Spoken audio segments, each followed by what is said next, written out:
اعوذ باللہ من الشیطان الرجیم بسم اللہ الرحمن الرحیم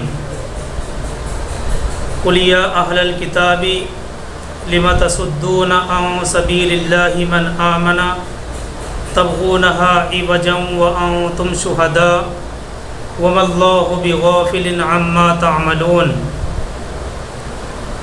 یہ آیت نمبر 99 ہے۔ اللہ تعالیٰ فرماتے ہیں آپ کہہ دیجئے کہ اے اہل کتاب، تم مومنین کو اللہ کے راستے سے کیوں روکتے ہو؟ لم تکفرون بآیات اللہ، تم کیوں کفر کرتے، تم کیوں روکتے ہو اللہ کے راستے سے، اور اس کے باوجود کہ تم اس سے واقف ہو کہ اس میں کجی نکالتے ہو اور اللہ تمہارے کاموں سے بے خبر نہیں ہے۔ وَمَا اللَّهُ بِغَافِلٍ عَمَّا تَعْمَلُونَ، اور اللہ تمہارے کاموں سے بے خبر نہیں ہے۔ آیت نمبر 98 میں تھا کہ تم اے نبی صلی اللہ علیہ وسلم آپ فرما دیجئے تم اللہ کی آیتوں سے کیوں کفر کرتے ہو اور خدا تمہارے سب اعمال سے باخبر ہے۔ آیت نمبر 99 کا ترجمہ ہے تم مومنین کو اللہ کے راستے سے کیوں روکتے ہو اور اس کے باوجود کہ تم اس سے واقف ہو، اس میں کجی نکالتے ہو اور اللہ تمہارے کاموں سے بے خبر نہیں ہے۔ آگے چلتے ہیں آیت نمبر 100 کی طرف۔ اللہ تعالیٰ فرماتے ہیں یا ایھا الذین آمنوا ان تطیعوا فریقا من الذین اوتوا الکتاب یردوکم بعد ایمانکم کافرین۔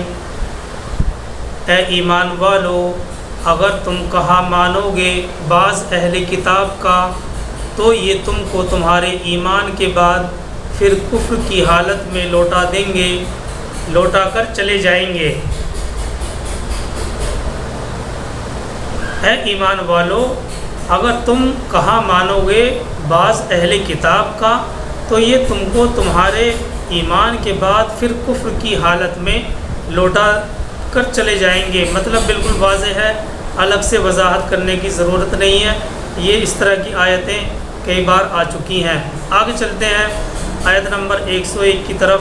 اللہ تعالیٰ فرماتے ہیں وَكَيْفَ تَكْفُرُونَ وَأَنْتُمْ تُتْلَى عَلَيْكُمْ آيَاتُ اللَّهِ وَفِيكُمْ رَسُولُهُ وَمَنْ يَعْتَصِمْ بِاللَّهِ فقد ہدی الی صراط مستقیم۔ وکیف تکفرون، اور ذرا سوچو تو صحیح یہ کیسے ہو سکتا ہے کہ تم پھر کفر کرنے لگو جبکہ تم کو اللہ کی آیات پڑھ کر سنائی جا رہی ہیں اور تمہارے اندر خدا کا رسول موجود ہے۔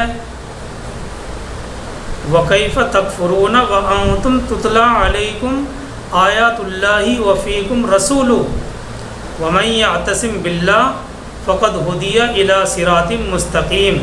یہ کیسے ہو سکتا ہے کہ تم پھر کفر کرنے لگو جبکہ تم کو اللہ کی آیتیں پڑھ کر سنائی جا رہی ہیں اور تمہارے اندر اللہ کا رسول بھی موجود ہے۔ مطلب آیت کریمہ کا یہ ہے کہ تمہارے درمیان جناب سرکار دو عالم صلی اللہ علیہ وسلم بنفس نفیس تمہاری رہنمائی کے لیے موجود ہیں اور تمہیں اللہ کی آیات پڑھ کر سنا رہے ہیں۔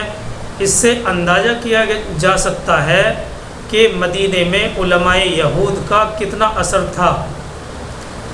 اوس اور خزرج کے لوگ ان سے تعلق رکھتے تھے، یہ انصار کے قبیلے تھے، اوس اور خزرج یہ ان سے تعلق رکھتے تھے کیونکہ یہ ان پڑھ لوگ تھے، ان کے پاس کوئی کتاب نہیں تھی، کوئی شریعت، کوئی قانون نہیں تھا، جبکہ یہود اہل کتاب اور شریعت والے تھے، ان کے یہاں علماء تھے۔ اس لیے اوس اور خزرج کے لوگ اسلام لے آئے تھے۔ ان کے بارے میں یہ اندیشہ ہو سکتا تھا کہ کہیں یہ لوگ یہود کی سازشوں کا شکار نہ ہو جائیں۔ اس قسم کے خطرے سے بچنے کی تدبیر اللہ تبارک و تعالی نے اس آیت کریمہ یعنی سورہ آل عمران آیت نمبر 101 کے اندر بیان کی ہے۔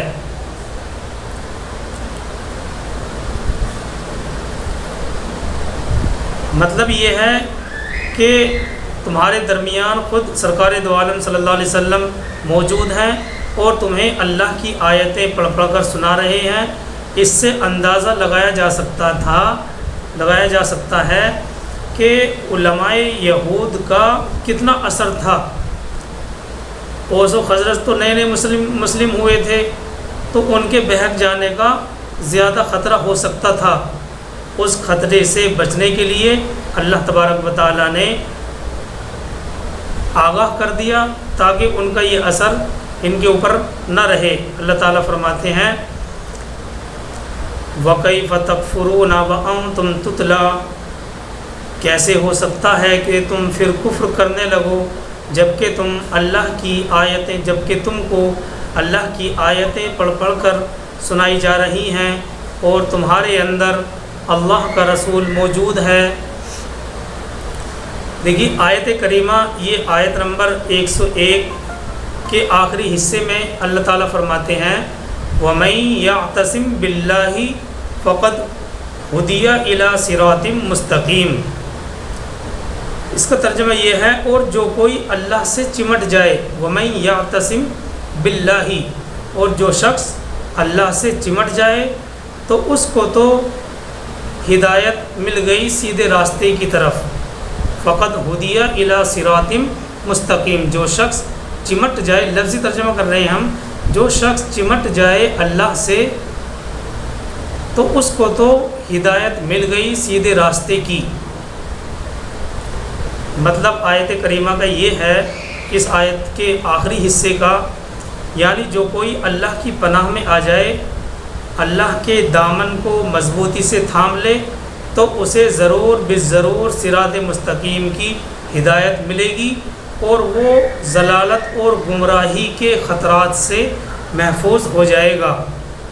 جو شخص اللہ کے دامن کو مضبوطی سے تھام لے تو اسے ضرور بالضرور صراط مستقیم کی ہدایت ملے گی، وہ ضلالت اور گمراہی کے خطرات سے محفوظ ہو جائے گا۔ مثال کے طور پر جیسے کسی دودھ پیتے بچے کو کوئی خطرہ محسوس ہو تو وہ ڈر کے آئے گا اور اپنی ماں کے ساتھ چمٹ جائے گا۔ اب وہ یہ سمجھے گا کہ میں ایک محفوظ قلعے میں آ گیا ہوں، میں ایک محفوظ قلعے میں داخل ہو گیا ہوں، اب مجھے کوئی کچھ نہیں کہہ سکتا۔ بچہ یہ نہیں جانتا کہ ماں بیچاری تمام خطرات سے اس کی حفاظت نہیں کر سکتی۔ بچے کو کیا پتہ کہ کب کوئی درندہ صفت انسان آ کر اسے ماں کی گود سے چھین لے۔ بچہ تو یہی سمجھتا ہے کہ اب میں ماں کی گود میں ہوں تو محفوظ پناہ میں ہوں، لیکن اللہ کا دامن حقیقتاً محفوظ پناہ گاہ ہے۔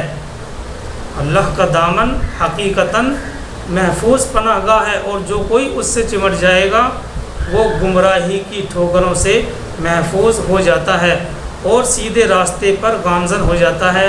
اللہ تبارک و تعالی ہم سب کو اپنی پناہ میں جگہ عنایت فرمائے، آمین ثم آمین۔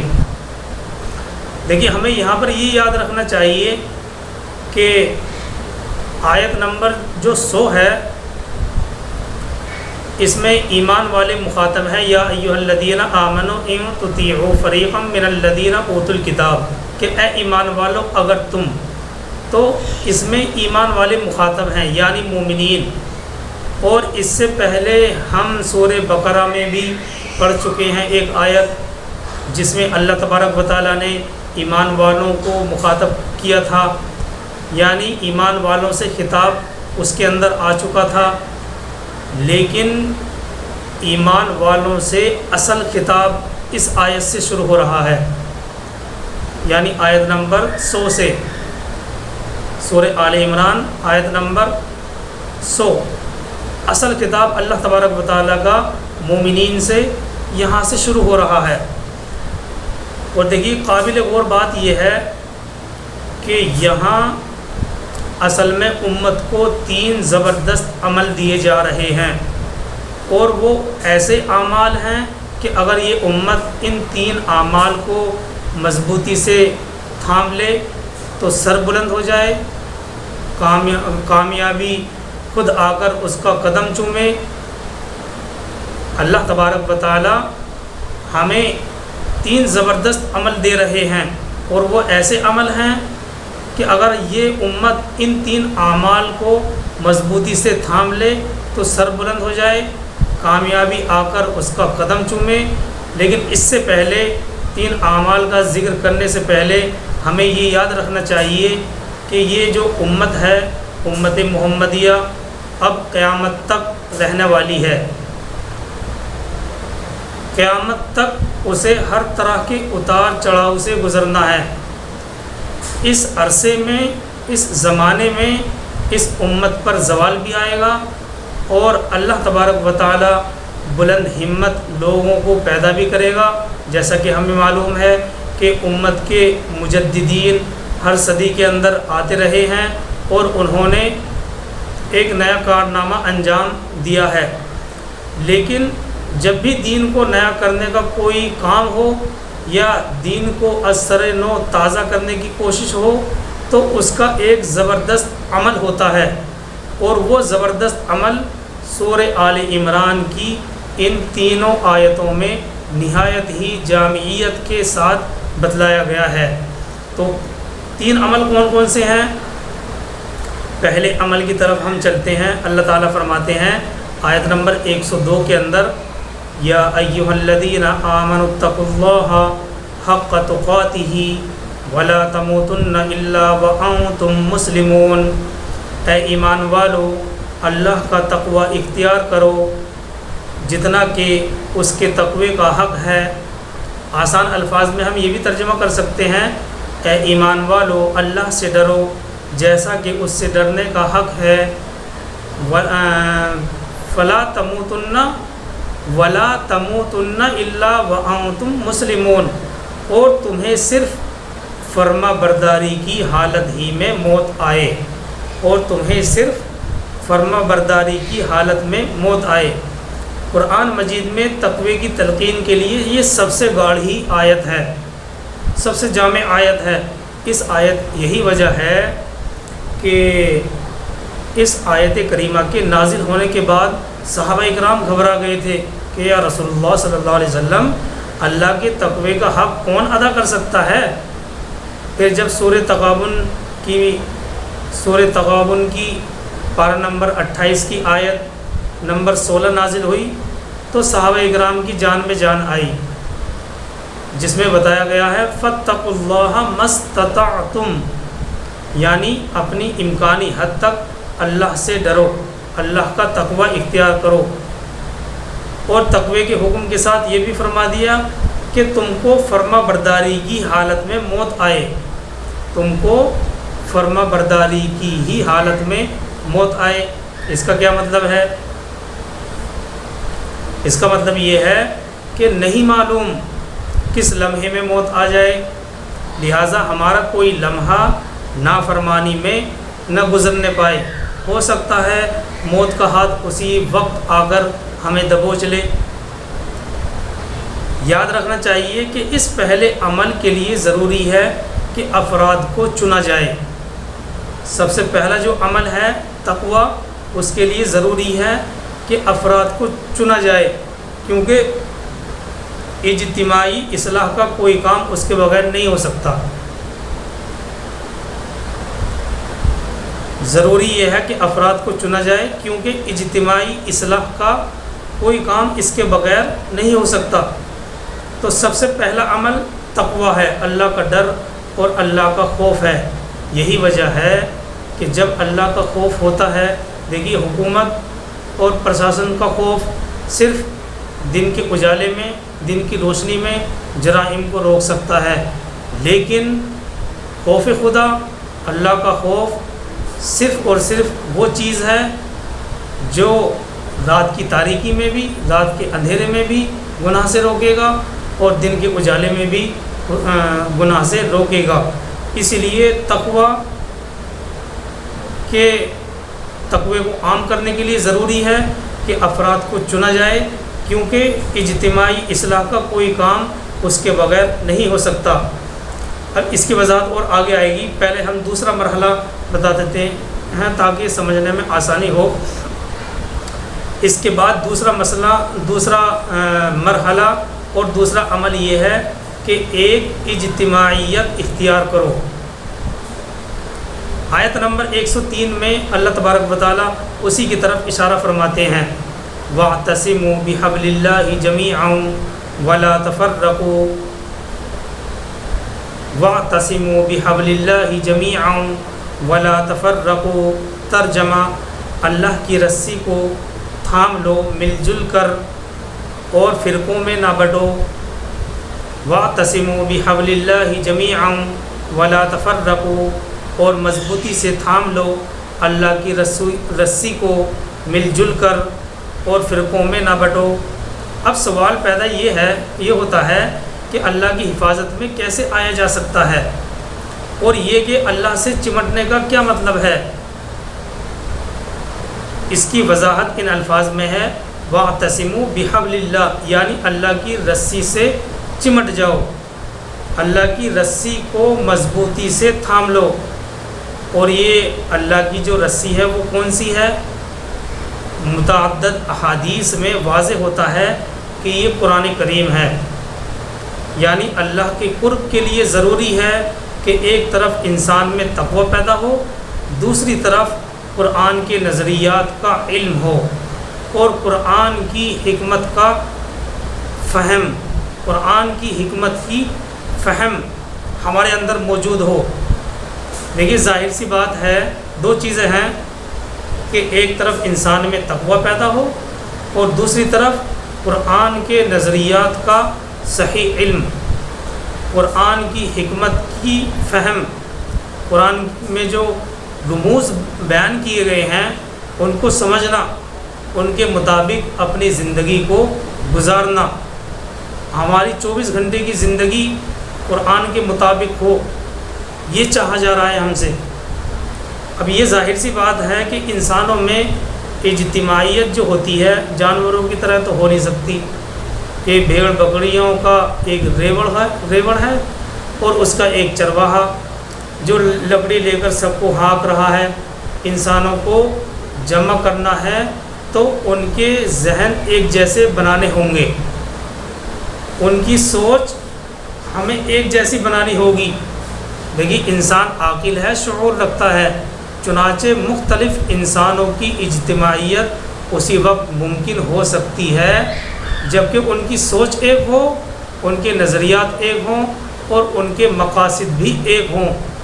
انسانوں کے لیے وہ چیز چاہیے جو انہیں ایک رنگ میں رنگ دے، اور وہ چیز قرآن کریم ہے۔ رسول اللہ صلی اللہ علیہ وسلم، قرآن کے بارے میں رسول اللہ صلی اللہ علیہ وسلم کے یہ الفاظ ہمیں ملتے ہیں، ہوا حبل اللہ، یعنی اللہ کی رسی ہے، وہ اللہ کی رسی ہے، قرآن اللہ کی رسی ہے۔ حضرت علی رضی اللہ تعالیٰ عنہ سے مروی حدیث ہے جس میں قرآن کے بارے میں رسول اللہ صلی اللہ علیہ وسلم کے ہمیں یہ الفاظ ملتے ہیں، وَهُوَ حَبْلُ اللَّهِ الْمَتِينُ، یعنی قرآن اللہ کی مضبوط رسی ہے اور وہ اللہ سے تعلق کا مضبوط ذریعہ ہے۔ اور اسی طرح سے حضرت عبداللہ ابن مسعود رضی اللہ تعالیٰ عنہ سے روایت ہے کہ رسول اللہ صلی اللہ علیہ وسلم نے ارشاد فرمایا، کتاب اللہ حبل ممدود من السماء الى الارض۔ یہ روایت حضرت عبداللہ ابن مسعود رضی اللہ تعالیٰ عنہ سے ہے، فرماتے ہیں کہ حضور صلی اللہ علیہ وسلم نے فرمایا، اللہ کی کتاب کو تھامے رکھنا، یہی وہ مضبوط رسی ہے جو آسمان سے زمین تک تنی ہوئی ہے۔ لیکن قرآن کو سمجھنے کے لیے ہمیں ضرورت پڑتی ہے صحیح احادیث کی، تو گویا کہ دو چیزیں ہیں، قرآن اور صحیح احادیث کا مجموعہ، اور یہی وہ دو چیزیں ہیں جو انسان کو ایک رنگ میں رنگ سکتی ہیں۔ جب تک ہم قرآن اور احادیث پر قائم رہتے ہیں ہمارے افکار بھی ایک جیسے ہوتے ہیں اور ہمارے خیالات بھی ایک جیسے ہوتے ہیں اور ہمارا مقصد بھی ایک جیسا ہوتا ہے۔ خرابی کہاں ہوتی ہے؟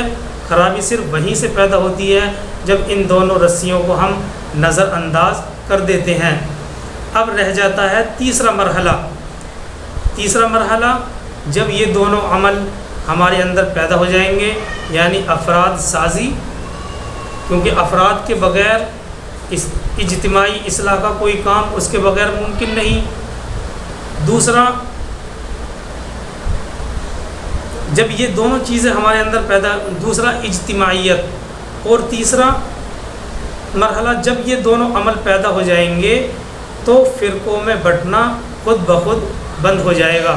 یہی چیز اللہ تبارک و تعالیٰ اس آیت کریمہ کے اندر ارشاد فرما کر ہمیں سمجھانا چاہ رہے ہیں، وَاعْتَصِمُوا بِحَبْلِ اللَّهِ جَمِيعًا وَلَا تَفَرَّقُوا، اور اللہ کی رسی کو مضبوطی سے تھام لو مل جل کر، وَلَا تَفَرَّقُوا، اور فرقوں میں نہ بٹو۔ اس آیت کا جو اگلا حصہ ہے وہ انشاءاللہ کل بیان کیا جائے گا۔